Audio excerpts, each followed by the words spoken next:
Rob Schneider's at it again, and he's not holding back. His latest takes on the Democrats, especially Kamala Harris, are nothing short of hilarious. Whether it's through stand-up interviews or social media, he's making it clear exactly what he thinks. Let's just say he's not sugarcoating a thing. Today we're breaking down his latest jabs and why his brand of humor is hitting harder than ever. As always, make sure to subscribe and hit the notification bell for more videos just like this. It was just great to see Oprah and Bruce Springsteen and De Niro losing their mind. It didn't make any difference because even the Amish people, they never vote. And they're like, no, this time we're voting. Let's get the horse. Let's go.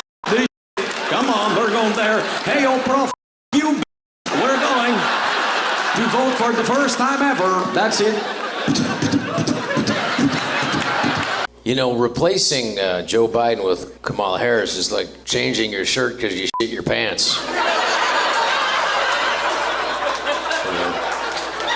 You didn't fix anything. I still can smell you. You know you've done something wrong if you got the Amish riled up against you, but you might be wondering what the left did to cause such an unprecedented turnout from this religious group? Well, because they're all for limited government and Biden's FDA made sure to harass them. And according to one person from the community, quote, his family was repeatedly raided by FDA investigators searching for raw milk products. And in Lancaster County, Pennsylvania, one of the area's largest local farm shops was targeted, and investigators confiscated thousands of dollars worth of raw milk and other products the owners sold for a living, such as granola. So they simply voted to protect their rights and way of life. And you know what else Rob can smell? The aroma of liberal tears from miles away after their meltdown over DOGE. So he made this, and it went viral instantly. Elon Musk, I have this to say to you on behalf of the American people. Thank you. Thank you so much. It's been incredible. We really appreciate it. Keep going. You can do it.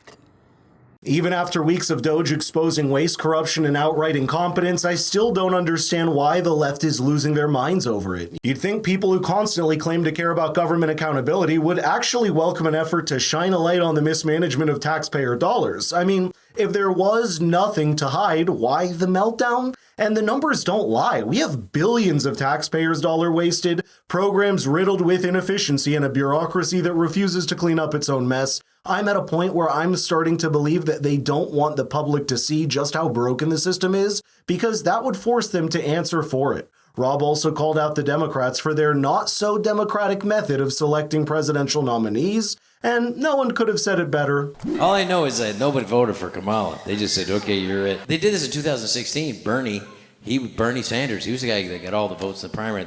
We just give it to Hillary.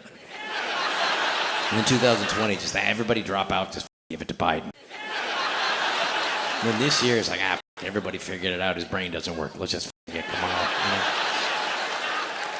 know? Here's what you have. You have somebody that nobody voted for, and you got somebody they tried to murder 2 times. I don't know which one's probably going to hold up democracy. And it's safe to say the left still doesn't see anything wrong with parachuting establishment nominees while pushing out anyone they can't fully control. They've done it for the past 3 elections, and every time they act like it's completely normal. Instead of letting voters decide, they manipulate the process to get their preferred candidate on the ticket. But thankfully this time around, more people saw through their shenanigans and voted for common sense. By the way, I've noticed you haven't liked the video or subscribed to the channel yet, so what are you waiting for? It's not just through jokes that Rob has been exposing Kamala for who she really is, because he's also teamed up with Charlie Kirk, going to university campuses delivering nothing but the truth. Do you face some bias when you're speaking, or do you believe some of the stuff that you're actually saying? Because I know you have good quotes and stuff, but I just feel like when you're in a sea full of MAGA hats and stuff, is it not hard to speak against that, or do you actually believe everything that you're saying in a way? Yes, I do believe everything I'm saying. Yeah, I think that's a bad faith question.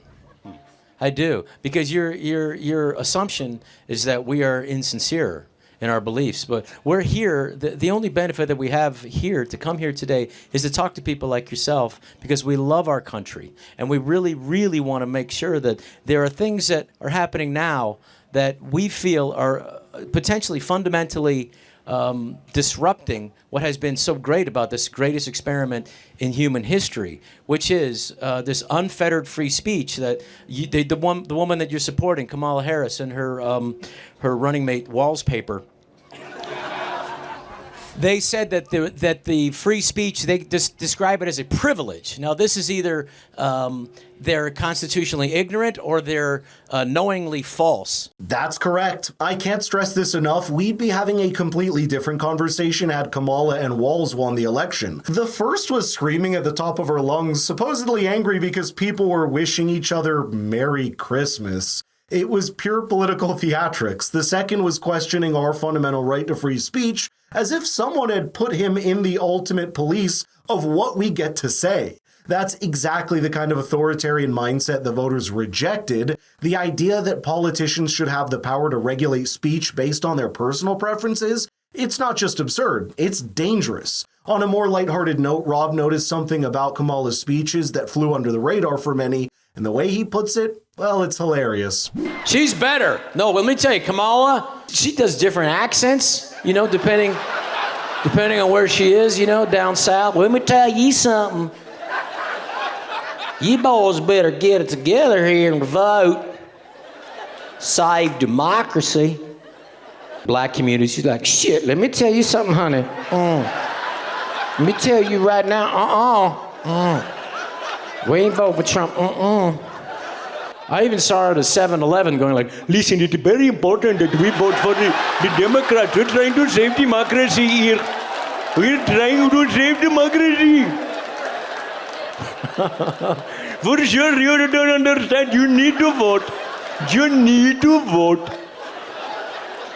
If that joke had been made in UK or Germany, we'd probably be hearing from him through prison bars. But seriously, it's not just about the accents. That woman practically reinvented herself overnight, trying to convince everyone she was a completely different person. One minute she was against fracking, the next she was all for it. She spent years supporting open border policies, then suddenly started acting like she was concerned about the massive influx of immigrants. Let's not even forget her sudden enthusiasm for cutting taxes on tips. I wonder where she got that idea from, It's the same old political trick of saying whatever people want to hear just to get their vote. And to wrap things up, I want to share with you the second part of Rob's response to that student because it has a message that will stand true always. When you are born in America, you have the right to speak your mind. And it isn't the nice stuff that needs protecting. It's the stuff that everybody disagrees with.